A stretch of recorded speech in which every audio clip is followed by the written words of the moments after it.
Hey guys, you've tuned into Money Control. I'm Manisha Gupta, and it's a great day for metals, for metal stocks, for metal as an underlying commodity. The nifty metal, all of that really seems to be doing well, and that is because you have the dollar index reversing its gains. So we have seen the dollar index come off by nearly 5% from its 20-year highs that it hit in the month of September, and that really seems to be supporting a lot of dollar-denominated commodities, metals included. So when you look at the other currencies, we've seen gains in them as well. Indian rupee being one. Other Asian currencies actually have done even better. You have euro, which is gaining up. You have pound sterling, which is on a stronger side because of other reasons as well.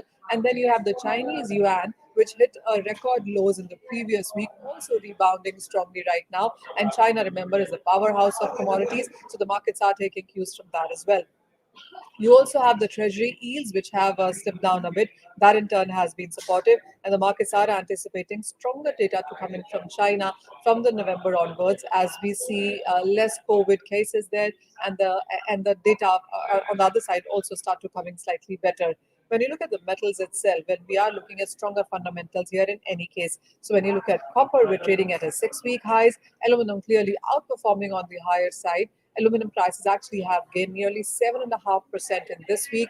Copper is up by nearly 4% in this week. For copper, we have seen the inventories continue to decline on LME and Shanghai as well.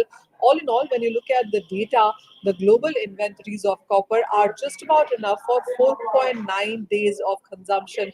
The new production is absolutely not forthcoming, and that would support copper prices going forward. Same is the case with aluminum as well. As I said, 7.5% of gains in this year until now. Aluminum is still 45% off the kind of highs that we have seen in this year. So the markets believe that with the kind of profit taking that you have seen in case of aluminum, you could be looking at some fresh buying coming in here as well. The third metal to keep an eye on is zinc, which has gained up by 2.5% in this week. Markets do anticipate that in case of zinc as well, there is just about 3 days of global consumption in sense of inventories available. So the fundamentals for many of these metals have been on the stronger side, but it has been only about the very high rate hikes coming in from the banks, which have continued to wane. Now, with Canada putting a precedence or taking lead where they have increased the rate by only 50 basis points versus the expectation of 75 basis points, does make market believe that the other banks perhaps could follow suit. The US Fed will hike rates by 75 basis points in the month of November, but the expectation also is that for the month of December, the rate hike will be perhaps 50 basis points. So there is some hawkishness which seems to be easing from central banks. That in turn also is supportive for these strong fundamentals backed in case of metals there. And the markets do anticipate that another 4 to 5% of gains in the metal prices is what you can expect in the next fortnight or so.